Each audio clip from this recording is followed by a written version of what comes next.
गलत है या फिर कोई हेट स्पीच है या फिर किसी का मजहब खतरे में आ गया या फिर किसी की भावनाएं आहत हो गई, कुछ भी, एवरीथिंग। जय श्री राम। राष्ट्र प्रथम, वंदे मातरम, हर हर महादेव। मित्रों, झारखंड और महाराष्ट्र में विधानसभा का चुनाव चल रहा है और कुछ अन्य राज्यों में भी उपचुनाव चल रहे हैं। मैं आप सबसे फिर से यही आग्रह करूंगा, 100% मतदान करें। किसे करेंगे ये आप डिसाइड कर देंगे खुद ही, पर आप जरूरी यह है कि मतदान करें। इन चुनावों के बीच में से एक नारा जो है बहुत ही तूल पकड़ा, बहुत ही उठ कर आया। जानते हैं क्या? बटेंगे तो कटेंगे, एक रहेंगे तो नेक। जरा कोई मुझको बताए इस नारे में ऐसी क्या कमी या ऐसी क्या गलती है जो कुछ लोग इसका विरोध कर रहे हैं। जो भी विरोध कर रहे हैं या फिर कोई भी कमेंट करके बता सकते हैं इन नारों में ऐसा क्या देख लिए कि उनको विरोध करने को लगा कि मुझको विरोध करना चाहिए। कुछ गलत है या फिर कोई हेट स्पीच है या फिर किसी का मजहब खतरे में आ गया या फिर किसी की भावनाएं आहत हो गई, कुछ भी, एवरीथिंग।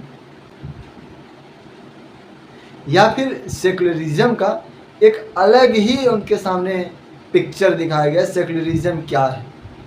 जो हिंदुत्व की बात ना करे वो सेकुलर है, जो हिंदुओं को गाली दे मारे वो सेकुलर है। ऐसा कुछ है क्या?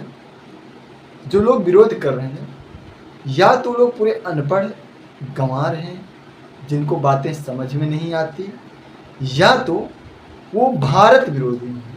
सिर्फ हिंदू विरोधी नहीं, कि हिंदू और भारत एक दूसरे से अलग नहीं है, दोनों ही एक दूसरे के पर्याय हैं।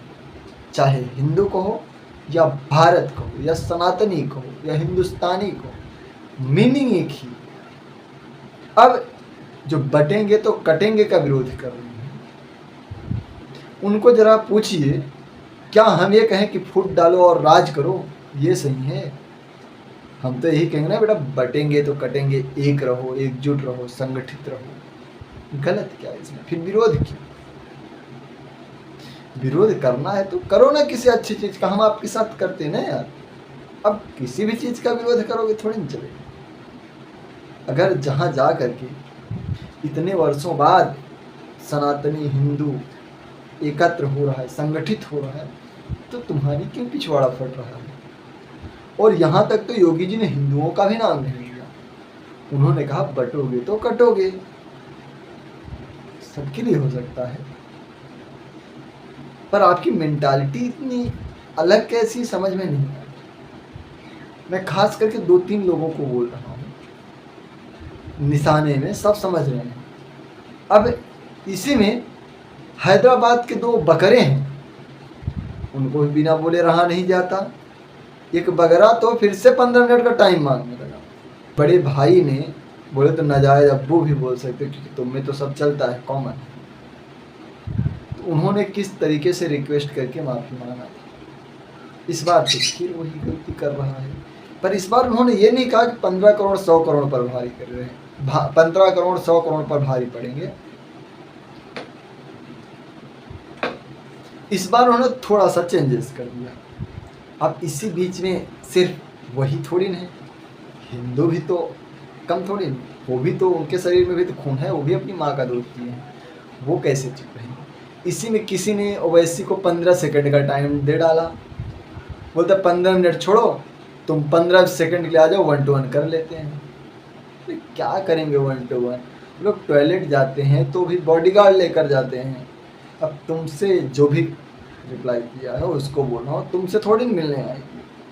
ओवैसी किस तरीके से फड़फड़ा रहे हैं, जरा सुन लेते हैं।